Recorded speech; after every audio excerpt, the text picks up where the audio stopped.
nom de Dieu, le clément, le miséricordieux, que la paix et les bénédictions soient sur son prophète Mohammed ainsi que sa famille et ses compagnons.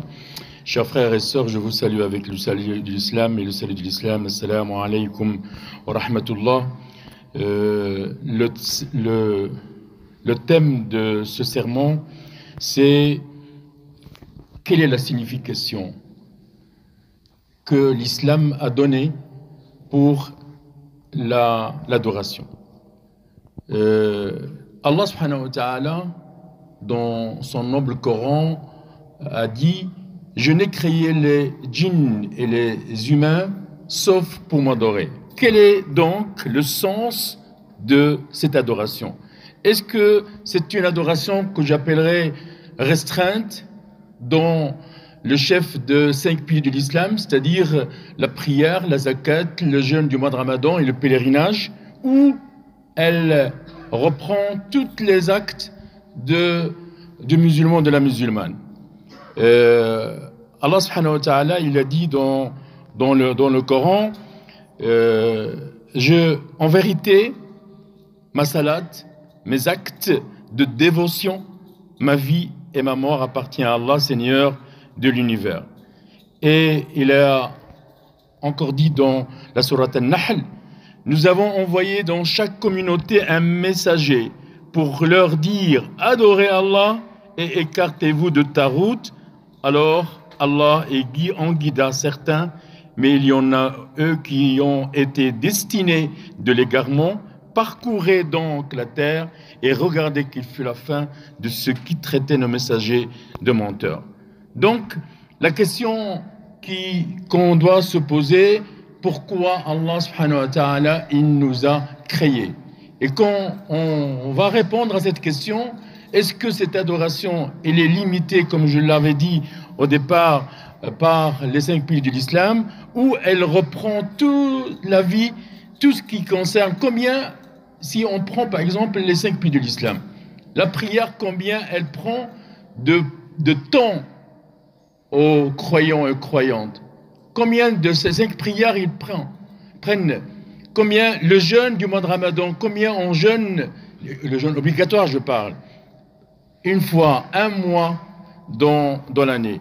La zakat, elle n'est pas obligatoire pour ceux qui n'ont pas les moyens de donner la zakat. Et le pèlerinage aussi, pour les gens qui ont les moyens d'y aller. Donc il reste un temps vide. Est-ce que ce temps, on va faire ce qu'on veut, ou on doit être encadré et cadré par ce que Allah subhanahu wa ta'ala nous a ordonné de faire et de ne pas faire? Pour revenir à la question de la définition de l'adoration, Cheikh l'Islam Ibn Taymiyyah a dit, dans définition de l'adoration, il a dit: c'est un nom qui est global, qui englobe tous les actes sociétals, c'est-à-dire ma prière ce sont des actes qui sont tous les actes sociétals. Ça commence avec la personne et ça va dans la société. On ne va pas rester tout le temps à faire la prière, mais à un moment donné, on doit aller faire notre travail, la vie matérielle, la vie économique, la vie politique, la vie médicale, etc. Donc ça prend tout le temps et on ne doit pas limiter notre adoration dans seulement faire la prière. Il y a des gens qui croient que l'adoration, ça se limite aux 5 piliers de l'islam, alors que c'est pas seulement la prière, c'est pas seulement la zakat, c'est pas seulement le jeûne du mois de Ramadan, c'est pas seulement le pèlerinage, c'est aussi la véracité. Et donc ici, ça reprend le comportement, les rapports sociaux. Donc quand je suis sincère dans mes paroles, quand j'accomplis mon dépôt et la amana, quand je suis bien avec mes parents, quand je suis en reconnaissance et en gratitude envers mes parents, quand je respecte mes engagements, quand je ordonne le bien et je proscris le mal, quand je suis en bienfaiteur envers les voisins, envers les orphelins, envers les pauvres, quand je fais une invocation, quand je fais le rappel, quand je lis le Coran, et d'autres exemples encore, on ne va pas rester ça, mais vous comprenez très bien que l'adoration n'est pas seulement à l'imitative et rester seulement cet acte d'adoration qui est restreinte, mais une adoration qui est générale et qui va dans tous les secteurs de la vie. Il y a aussi la sincérité dans la religion, la patience, à ce que Allah subhanahu wa ta'ala, il peut nous éprouver la gratitude envers les bienfaits d'Allah subhanahu wa ta'ala, la satisfaction de ce que Dieu m'a donné dans la vie. Compter sur Allah subhanahu wa ta'ala, tawakkul à Allah subhanahu wa ta'ala, et souhaiter la clémence et la compassion d'Allah subhanahu wa ta'ala et la crainte qu'on peut avoir comme sanction le châtiment et d'autres exemples encore. Et donc, chers frères et sœurs, la question de l'adoration, il a un but, il a une finalité dans l'existence de l'être humain. Il n'est pas limitatif dans Qul inna salati, c'est-à-dire dit en vérité ma prière, ma salat, mes actes d'adoration, ma mort, il est Allah subhanahu wa ta'ala. Donc c'est un culte qui est pur Allah subhanahu wa ta'ala dans tous nos actes, dans toutes nos réactions et actions. Et donc l'islam c'est la vie. Et la vie c'est l'islam. Et donc il faut que ça soit généralisé dans tous les actes d'adoration, dans tous les domaines de la vie, et ne pas remplir seulement une partie. C'est-à-dire que quand je suis à la mosquée, je suis musulman, et quand je sors, je fais ce que je veux. Non, la question, elle est plus importante que ça.